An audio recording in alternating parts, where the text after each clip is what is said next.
आपका स्वागत है हमारा जीके वाला 730। दोस्तों आज मैं आपको बताने वाला हूं कि हिस्ट्री फाउंडेशन क्लास में दोस्तों हमने पिछले वीडियो में 122 क्वेश्चन तक जो है कर लिया है। कितना 122 क्वेश्चन तक दोस्तों हिस्ट्री फाउंडेशन क्लास में जो है हम लोगों ने देख लिया था। उससे आगे का क्वेश्चन आज हम देखने वाले हैं। हिस्ट्री फाउंडेशन क्लास में उससे आगे का क्वेश्चन जो हम लोग आज देखेंगे। चलिए 123 नंबर क्वेश्चन है दोस्तों की यजुर्वेद के कितने उपनिषद हैं। यजुर्वेद के कितने उपनिषद है पूछा गया है। तो यजुर्वेद के दोस्तों मुख्य 4 उपनिषद है। कितने उपनिषद हैं? तो 4 उपनिषद है। कौन कौन सा? कंठो उपनिषद, ईशो उपनिषद, श्रोता उपनिषद और मैत्रानी उपनिषद। ये जो दोस्तों 4 उपनिषद है यजुर्वेद के प्रमुख 4 उपनिषद हैं। अगला क्वेश्चन है दोस्तों की यजुर्वेद का अंतिम उपनिषद कौन सा है। यजुर्वेद का जो है दोस्तों अंतिम उपनिषद यहाँ पे पूछा गया है कौन सा है। तो ईशा उपनिषद जो दोस्तों ईशवा उपनिषद जो है क्या कहता है यजुर्वेद का जो है सबसे अंतिम है। और जिसका संबंध किससे दोस्तों? आध्यात्मिक चिंतन से। जिसका संबंध आध्यात्मिक चिंतन से है। चलिए अगला क्वेश्चन देखते हैं कि अगला क्वेश्चन है कि शाम का अर्थ क्या होता है। शाम का अर्थ क्या होता है दोस्तों? शाम का अर्थ दोस्तों गान होता है। क्या होता है? गान जो है किसका अर्थ होता है? तो शाम का अर्थ गान होता है। अगला क्वेश्चन है भारतीय संगीत का जनक किस वेद को कहा जाता है।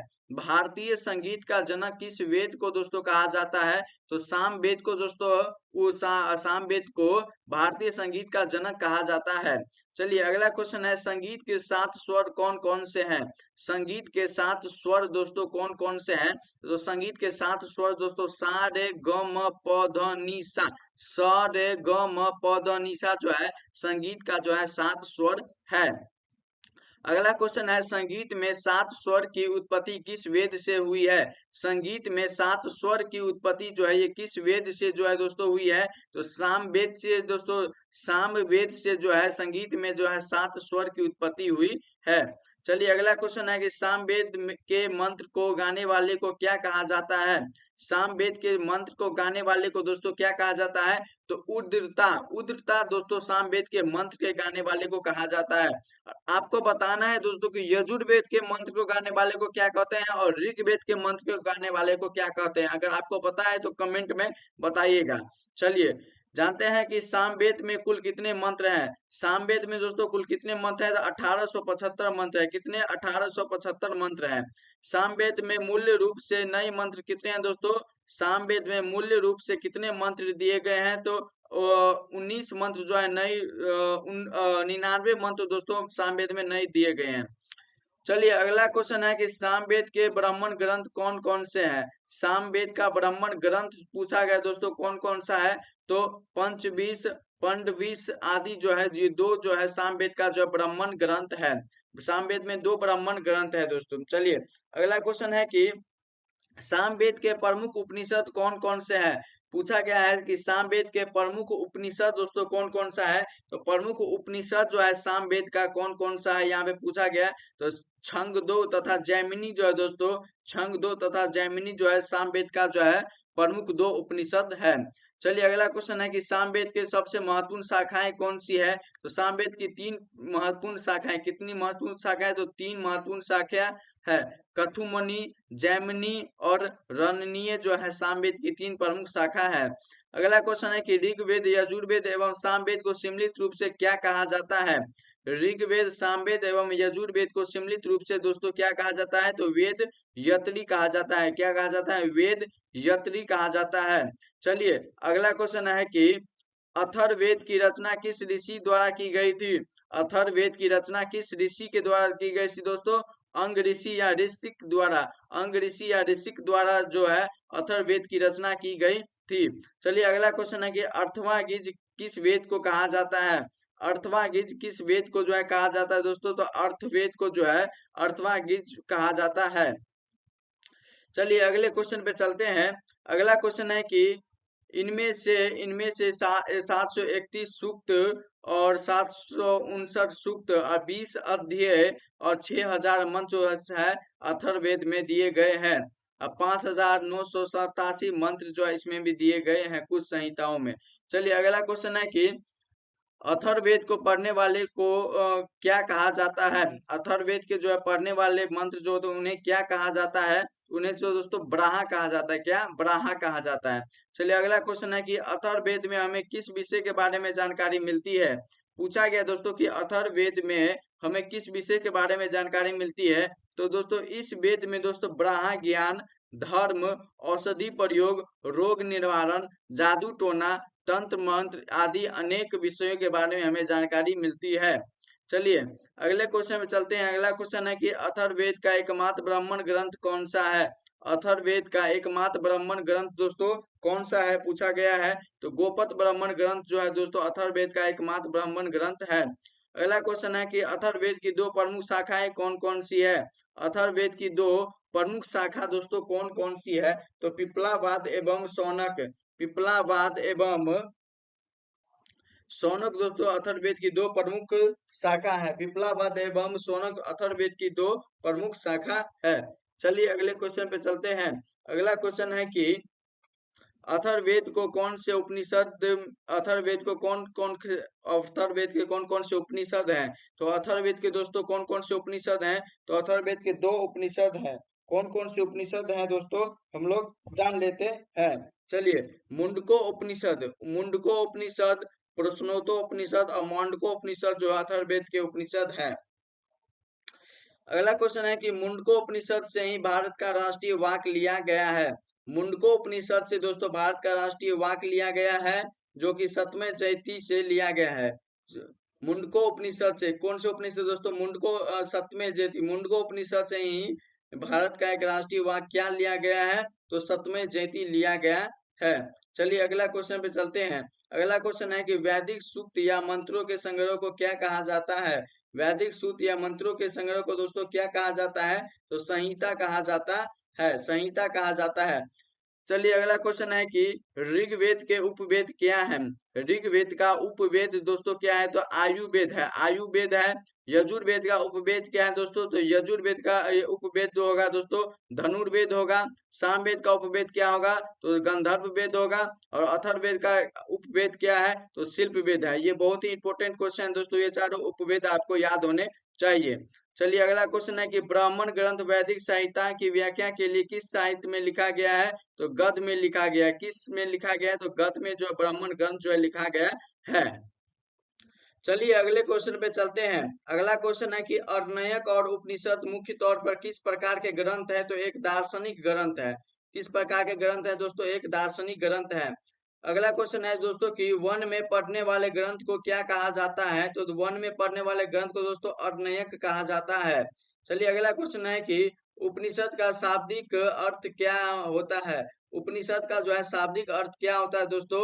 तो समीप बैठकर अर्थात विद्या प्राप्त करने के लिए गुरु के समीप बैठना। तो क्वेश्चन दिया गया है दोस्तों कि समीप बैठना अर्थात विद्या प्राप्त करने के लिए गुरु के समीप बैठना जो है उपनिषद का अर्थ होता है। गुरु के समीप बैठकर ज्ञान प्राप्त करना भी उपनिषद का अर्थ होता है। वैदिक साहित्य का अंतिम भाग कौन सा है? वैदिक साहित्य का दोस्तों अंतिम भाग पूछा गया है कौन सा है? तो उपनिषद दोस्तों वैदिक साहित्य का अंतिम भाग है। अगला क्वेश्चन दोस्तों कि उपनिषद को किस नाम से भी जानते हैं? तो उपनिषद को दोस्तों वेदांग के नाम से भी जाना जाता है। वेदों को भली भांति समझने के लिए कितने वेदांग की रचना की गई थी? तो 6 वेदांग की दोस्तों रचना की गई थी। कितने वेदांग की रचना? तो 6 वेदांग की रचना की गई थी। चलिए अगला क्वेश्चन है 6 वेदांग कौन कौन से हैं? तो शिक्षा, ज्योतिष, कल्प, व्याकरण, निरुक्ता और छंद। कौन सा? छंद। ये 6 जो है दोस्तों वेदों को भली भांति समझने के लिए 6 वेदांग की रचना की गई थी।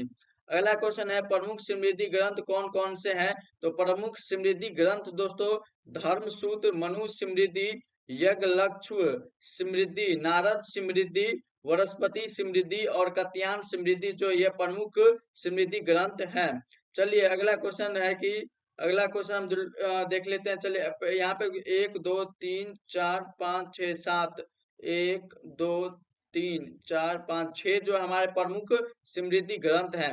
अगला क्वेश्चन दोस्तों कि प्रमुख महाकाव्य कौन सा है? प्रमुख महाकाव्य पूछा गया है दोस्तों कौन सा है? तो रामायण और महाभारत दोस्तों प्रमुख महाकाव्य माना जाता है।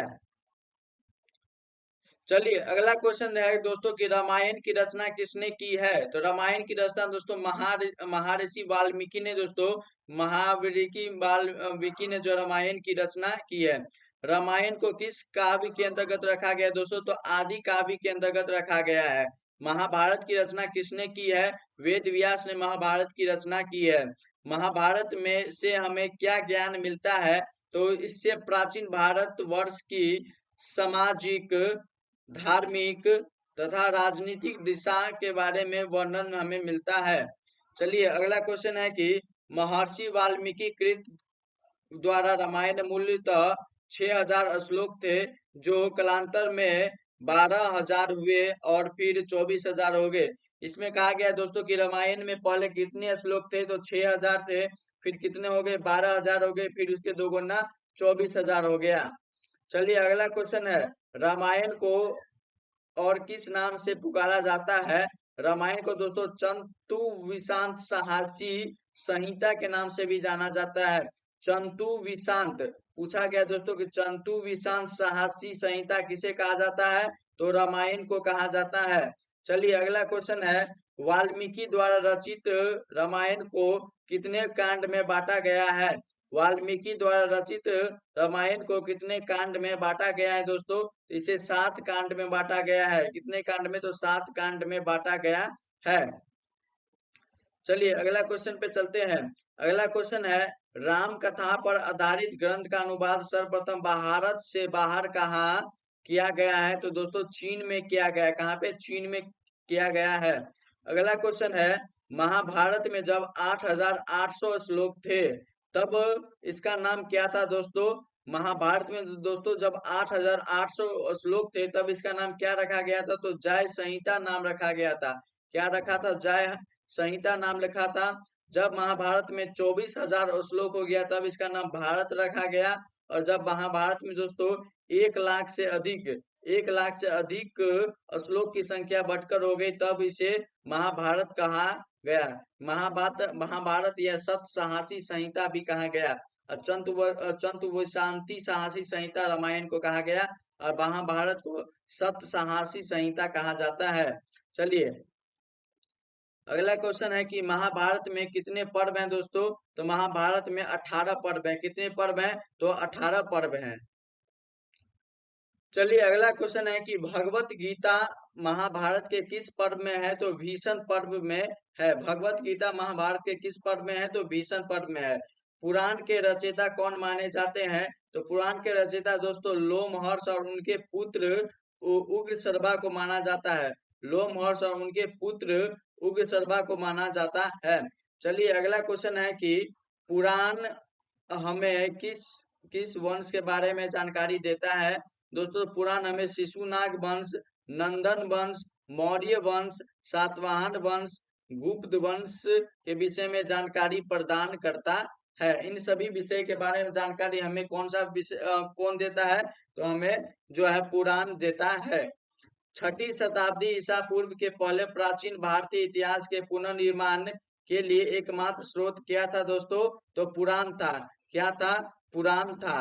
पुराणों की संख्या कितनी है दोस्तों, तो पुराणों की संख्या कितनी है, तो 18 जो है पुराणों की संख्या है। चलिए अगला क्वेश्चन पे चलते हैं। अगला क्वेश्चन है कि पुराण में सबसे प्राचीन एवं प्रमाणिक पुराण कौन माने जाते हैं, तो मत्स्य पुराण दोस्तों सबसे प्राचीन माने जाते हैं।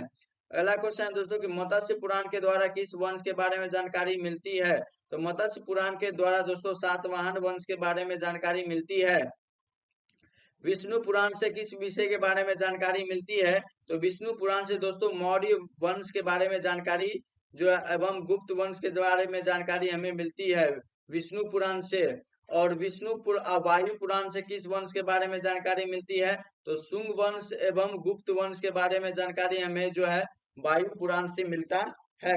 चलिए अगला क्वेश्चन है कि सबसे प्रमुख पुराण कौन सी थी जिसमें राजाओं की वंशावली पाई जाती है, तो सबसे प्रमुख पुराण पूछा है दोस्तों जिसमें राजाओं की वंशावली पाई जाती है, तो इसमें होगा मत्स्य पुराण, विष्णु पुराण, वायु पुराण तथा भगवत पुराण दोस्तों सर्वाधिक ऐतिहासिक महत्व के हैं जिसमें राजाओं की वंशावली पाई जाती है। तो किस किस में दोस्तों? मत्स्य पुराण में, विष्णु पुराण में, वायु पुराण में, भगवत पुराण में और ब्रह्म पुराण भी होता है, जिसमें दोस्तों राजाओं की वंशावली पाई जाती है। चलिए अगला क्वेश्चन है कि ब्रह्मोत्तर ग्रंथ को किस साहित्य के बारे में उल्लेख किया जाता है? ब्रह्मोत्तर ग्रंथ में किस साहित्य के बारे में उल्लेख किया जाता है दोस्तों? तो बौद्ध साहित्य के बारे में जो है ब्रह्मोत्तर ग्रंथ में एवं जैन साहित्य के बारे में उल्लेख किया जाता है। बौद्ध साहित्य ग्रंथ में सबसे महत्वपूर्ण क्या है दोस्तों? तो बौद्ध साहित्य ग्रंथ में सबसे महत्वपूर्ण जो है त्रिपिटक है। क्या है? तो त्रिपिटक है। अगला क्वेश्चन दोस्तों कि त्रिपिटक किसके शिक्षाओं का संकलन है? तो त्रिपिटक दोस्तों बुद्ध के शिक्षाओं का संकलन है। और ये त्रिपिटक कितने होते हैं? तो त्रिपिटक को 3 भाग में विभाजित किया गया है। विनय पिटक, सूता पिटक और अधिधम्म पिटक में विभाजित किया गया है।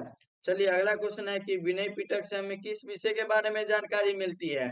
तो विनय पिटक से दोस्तों हमें संघ संबंधी नियम तथा आचार संबंधी शिक्षाओं का संग्रह हमें जो है विनय पिटक में मिलता है। अगला क्वेश्चन है सुत्त पिटक से हमें किस विषय के बारे में जानकारी मिलती है? तो सुत्त पिटक से हमें दोस्तों धार्मिक सिद्धांत तथा धर्म उपदेश का संग्रह सूता पिटक के 5 भाग में मिलते हैं। चलिए अगले क्वेश्चन पे चलते हैं। अगला क्वेश्चन है अधिधम्म पिटक से हमें किस चीज के बारे में जानकारी मिलती है? अधिधम्म पिटक से दोस्तों हमें दार्शनिक सिद्धांत के बारे में जानकारी मिलती है, धर्म के बारे में जानकारी सूता पिटक से मिलती है और संघ संबंधी नियम के बारे में जानकारी विनय पिटक से मिलता है। चलिए अगला क्वेश्चन है कि बौद्ध ग्रंथ किस भाषा में लिखा हुआ है? तो दोस्तों बौद्ध ग्रंथ दोस्तों पाली भाषा में लिखा हुआ है। किस भाषा में? पाली भाषा में लिखा हुआ है। चलिए अगला क्वेश्चन, दीप वंश तथा महावंश नामक 2 ग्रंथ के इतिहास के बारे में हमें जानकारी कहाँ से मिलती है? तो मौर्य कालीन इतिहास में विषय में यह जानकारी मिलती है, मौर्य काल के विषय में। दोस्तों अगला क्वेश्चन है कि नागसेन द्वारा रचित ग्रंथ कौन सी है? तो मिलोपंदो दोस्तों जो पाली भाषा में लिखा गया है, कहता है नागसेन द्वारा रचित ग्रंथ है। नागसेन द्वारा रचित ग्रंथ मिलोपंदो को किस चीज के बारे में जानकारी मिलती है दोस्तों? तो इसमें हिंद यवन शासक एवं मिंडार एवं नागसेन के मध्य हुए प्रश्नोत्तर या युद्ध के बारे में जानकारी मिलती है। चलिए अगला क्वेश्चन कि अश्वेत यज्ञ द्वारा लिखित ग्रंथ किस भाषा में दोस्तों? तो संस्कृत भाषा में लिखा हुआ है। अगला क्वेश्चन है कि बौद्ध धर्म के हीनयान संप्रदाय का प्रमुख ग्रंथ कौन सा है? दोस्तों कथा वस्तु है, जिसमें महात्मा बुद्ध का जीवन चरित्र उनके कथाओं के साथ वर्णित है। चलिए अगला क्वेश्चन पे चलते हैं। अगला क्वेश्चन हम लोग का है कि बौद्ध धर्म का महायान संप्रदाय का प्रमुख ग्रंथ कौन सा है? तो ललित विस्तार जो है दोस्तों महायान संप्रदाय का है और हीनयान संप्रदाय का कथा वस्तु ग्रंथ प्रमुख है। चलिए दोस्तों इस अगला क्वेश्चन देखते हैं। जैन साहित्य को किस नाम से भी जाना जाता है? जैन साहित्य को किस नाम से भी जानते हैं दोस्तों? तो आगम के नाम से दोस्तों जैन साहित्य को जाना जाता है। जैन साहित्य का प्रारंभिक इतिहास किससे ज्ञात होता है दोस्तों? तो कल्प सूत्र से जो है जैन धर्म का जो प्रारंभिक इतिहास ज्ञात होता है। चलिए अगले क्वेश्चन पे चलते हैं। अगला क्वेश्चन है कि कल्पसूत्र की रचना किसने किया था? कल्पसूत्र की रचना दोस्तों भद्रबाहु ने जो है कल्पसूत्र की रचना की थी। चलिए अगला क्वेश्चन है कि जैन साहित्य किस भाषा में लिखे हैं? तो जैन साहित्य दोस्तों प्राकृतिक एवं सांस्कृतिक भाषा में लिखे हुए हैं। जैन साहित्य किस भाषा में लिखे हुए हैं? तो जैन साहित्य प्राकृतिक एवं संस्कृत भाषा में लिखे हुए हैं। चलिए अगला क्वेश्चन है कि भगवती सूत्र से हमें किस स्वामी की शिक्षा के बारे में जानकारी मिलती है? तो स्वामी पूछा गया दोस्तों, तो महावीर स्वामी के बारे में जानकारी हमें कहाँ पे? भगवती सूत्र में मिलता है। दोस्तों आज के लिए इतना ही क्वेश्चन, 200 क्वेश्चन हम लोगों ने देख लिया है।